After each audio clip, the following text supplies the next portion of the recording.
Welcome back, Hammerheads. Robert Smith here, again from the lovely Brunswick offices out here in Muskegon, Michigan. And on this episode, we're going to talk about one of my personal favorites, and I'm sure everybody loves this ball too, the new 78 hardness Black Pearl Urethane. So, I've been wanting to throw this thing for about, 3 months since I heard it been coming out. Hadn't had one yet, finally came out here, guess what I got? I got one of these. So, just a little precursor to what this ball is supposed to be about in case anybody hasn't been watching the bowling world for a while. Everybody's familiar with the purple. Everybody's familiar with the purple.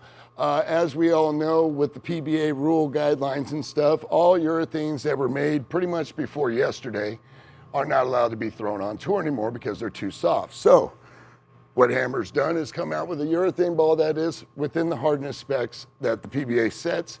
The old ones used to be 73 hardness, which is a little too soft now, so they came out with the 78. A little firmer, 4 points or so firmer than the other one.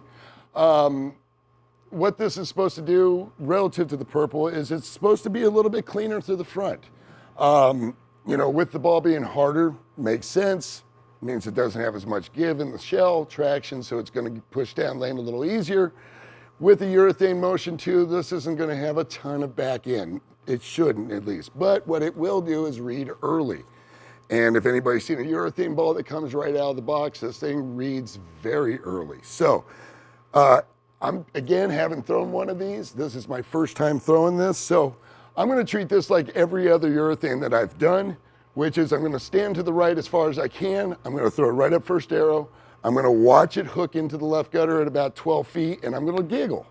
And then we're going to move on and see if this thing will finally tame off and stuff. So everybody have fun watching me try to break down the black urethane.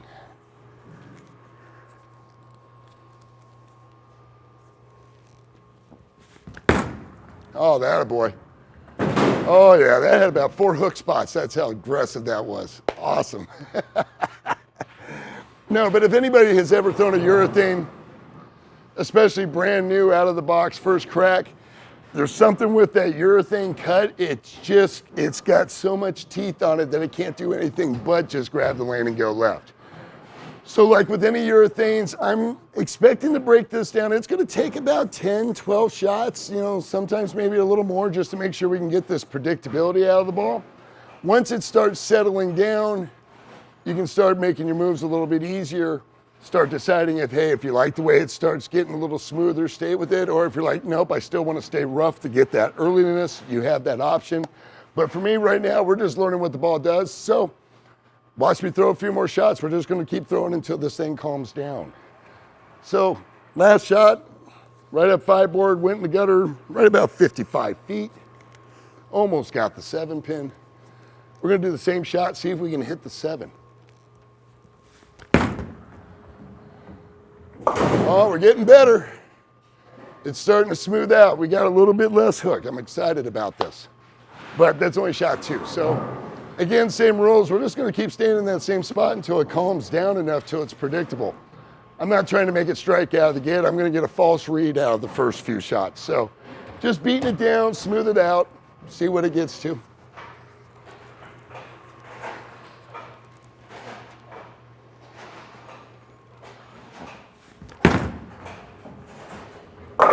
Oh, here we go.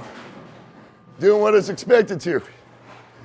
As you can see, I haven't moved any shots, just letting it just kind of beat itself up. And you can see that ball's starting to smooth out a little bit. So again, I'm personally not going to move my feet for a minute, just to keep making sure that this thing breaks down, gets to a comfortable spot. So I say let's give it a couple more shots, make sure it breaks down nicely, and then we'll start making our moves.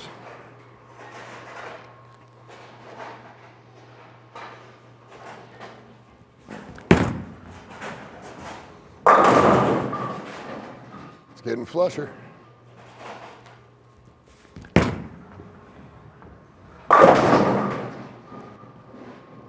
Yep, and it's starting to calm down. That actually hit the 2-pin flush, so we're getting there.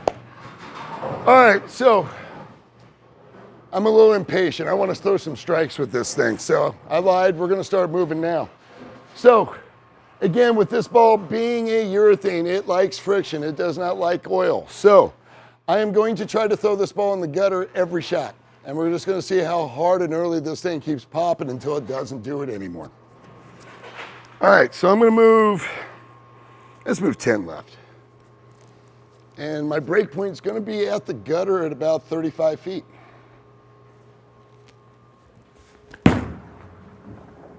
Ah, there we go. So you can see once I got inside, got a little too steep. Tried to get it to the dry, I had no chance to read. So this thing's already calmed itself down pretty nicely. So let's move back to the right. I was a little overzealous on that one. Let's get back under control a little bit.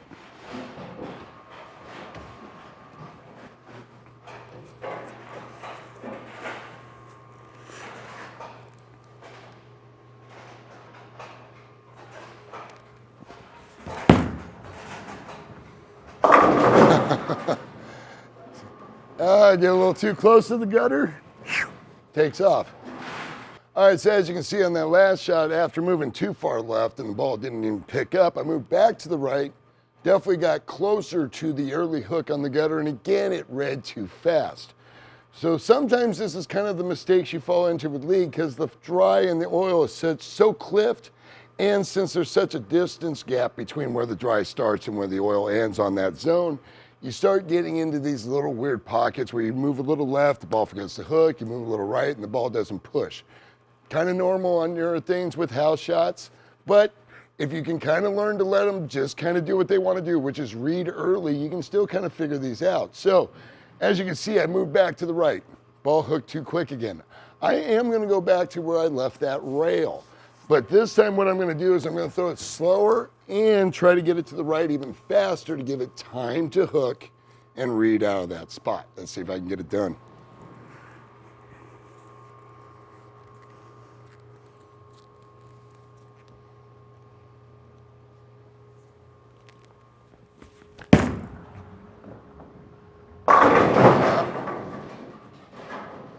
We'll talk about the carry afterwards, but as you can see what I did there, I slowed it down. I gave it time, but I need that friction in order to get the ball to respond early enough so it can shape and get back. No early hook, no recovery, makes urethanes look really bad, and of course this is why everybody in the world gets angry at people throwing urethane on a house shot. But if you can learn to kind of use that dry as your buddy, it's not a problem, and you won't be anywhere near where the guys with resin play, so everybody's a happy camper. So let's try that again.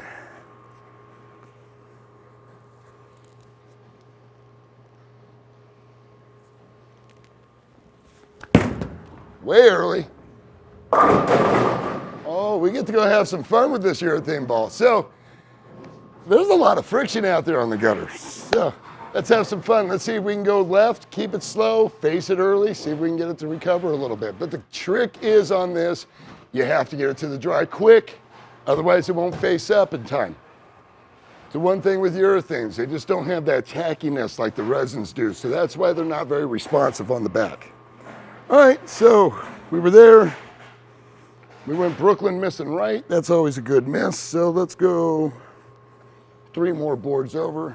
See if we can get this right.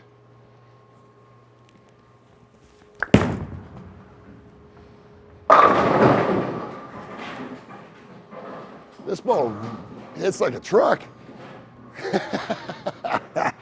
But you can see what I'm talking about with the urethane. It's, you know, urethane's meant to be hooked early and controlled. That's why you see a lot of the guys on tour throwing the black urethane hammer, because of the fact that they need the ball to face up early enough because of the amount of oil that they bowl on tour.